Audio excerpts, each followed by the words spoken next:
एक समय की बात है, एक जंगल में एक महात्मा रहा करते थे।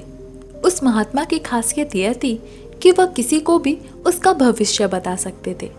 बड़े बड़े राजा उन्हें काफी ज्यादा मानते थे और उनके बताए हुए मार्ग पर चलते थे। उस जंगल के बीचों बीच से एक नदी गुजरती थी और उस महात्मा की कुटिया उस नदी के किनारे पर थी। नदी के दोनों तरफ दो अलग अलग शक्तिशाली राजाओं के साम्राज्य थे। वे दोनों राजा ही उस महात्मा को बहुत मानते थे। वे दोनों जब भी कोई बड़ा काम करते थे तो उस महात्मा की सलाह लेने के बाद ही करते थे। एक दिन इन दोनों राजाओं में किसी बात पर कहासुनी हो गई। बात इतनी बढ़ गई कि नौबत युद्ध पर आ गई। युद्ध की तारीख और समय उन दोनों ने मिलकर तय कर लिया, पर जैसा कि दोनों राजाओं का नियम था कि वह जब भी कोई बड़ा काम करते थे तो वे दोनों उस महात्मा की सलाह जरूर लिया करते थे। इसलिए पहला राजा उस महात्मा के पास जाता है और उनसे पूछता है कि महात्मा जी, मैंने पड़ोस के राजा के साथ युद्ध करने का निश्चय किया है और इसलिए यह जानना चाहता हूँ कि युद्ध का परिणाम किसके पक्ष में होगा। फिर वह महात्मा कहते हैं उससे कि यदि तुमने युद्ध किया तो तुम्हारी हार निश्चित है। फिर वह राजा महात्मा जी से पूछता है कि क्या जीतने का कोई भी उपाय नहीं है। तब वह महात्मा कहते हैं कि यदि युद्ध किया तो हार निश्चित है। फिर वह राजा कहता है कि तलवार म्यान से निकल चुकी है, अब युद्ध तो बिल्कुल नहीं टल सकता, जो होगा देखा जाएगा। फिर वह राजा उस समय वहां से चला जाता है। अपनी सेना से जीत और मेहनत करने के लिए कहता है। सभी सैनिक राजा की आज्ञा मानकर जीत और मेहनत करने में लग जाते हैं। दूसरे दिन दूसरा राजा उस महात्मा के पास जाता है और उनसे पूछता है कि महात्मा जी, पड़ोस के राजा के साथ युद्ध करने के लिए मैं जा रहा हूँ, इसलिए मैं इस युद्ध का परिणाम जानना चाहता हूँ कि युद्ध किसके पक्ष में होगा। तब वे महात्मा कहते हैं कि निस्संदेह जीत तुम्हारी ही है, उस राजा के पास तुम्हें हराने का कोई उपाय नहीं। उस महात्मा की बात सुनकर वह राजा बहुत ही ज्यादा प्रसन्न हो जाता है और सीधा जाकर अपनी सेना को यह खुशखबरी सुना देता है कि युद्ध में तो उनकी ही जीत होगी। यह बात सुनकर उस राजा के सैनिक भी काफी खुश हो जाते हैं और युद्ध की तैयारियों में लग जाते हैं।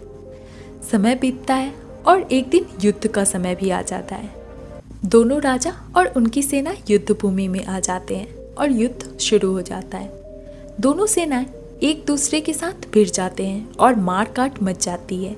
देखते ही देखते जिस पहले राजा की हार निश्चित थी वह दूसरे राजा की सेना को ढेर कर देती है और पहला राजा वह युद्ध जीत जाता है, जिसे उस महात्मा ने कहा था कि वह युद्ध हार जाएगा।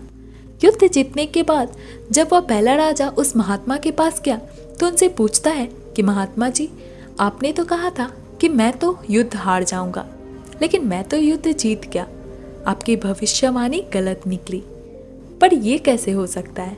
फिर वह महात्मा उस राजा से कहते हैं कि मैंने तो वही कहा था जो तुम्हारे भाग्य में लिखा था, लेकिन तुमने अपने कर्म से अपने भाग्य को बदल दिए। तुम्हारी जीत का कारण यह है कि तुमने अपने भाग्य से ज्यादा अपने कर्म को आवश्यक समझा और उस पे कार्य किया, और उस दूसरे राजा ने अपना सब कुछ भाग्य पर छोड़ दिया।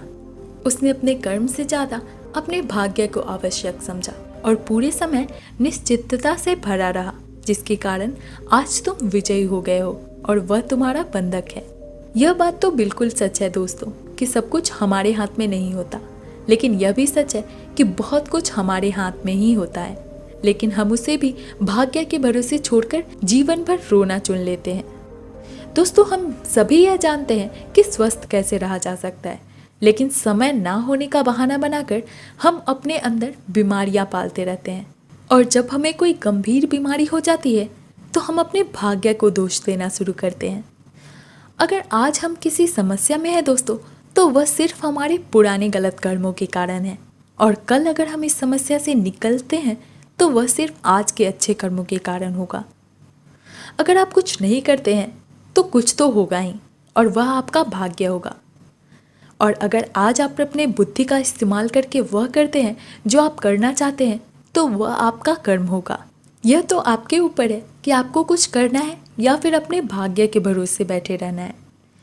जरूरी यह नहीं है कि भाग्य पहले से लिखा हुआ है या नहीं, बल्कि जरूरी यह है कि क्या हम उन चीज़ों को भी भाग्य के भरोसे छोड़ रहे हैं जिन्हें हम अपने आज में कुछ बदलाव लाके बदल सकते हैं। यह कहानी आपको कैसी लगी दोस्तों, कमेंट करके बताएं। और अगर आपने अभी तक हमारे चैनल को सब्सक्राइब नहीं किया तो सब्सक्राइब कर लें। धन्यवाद।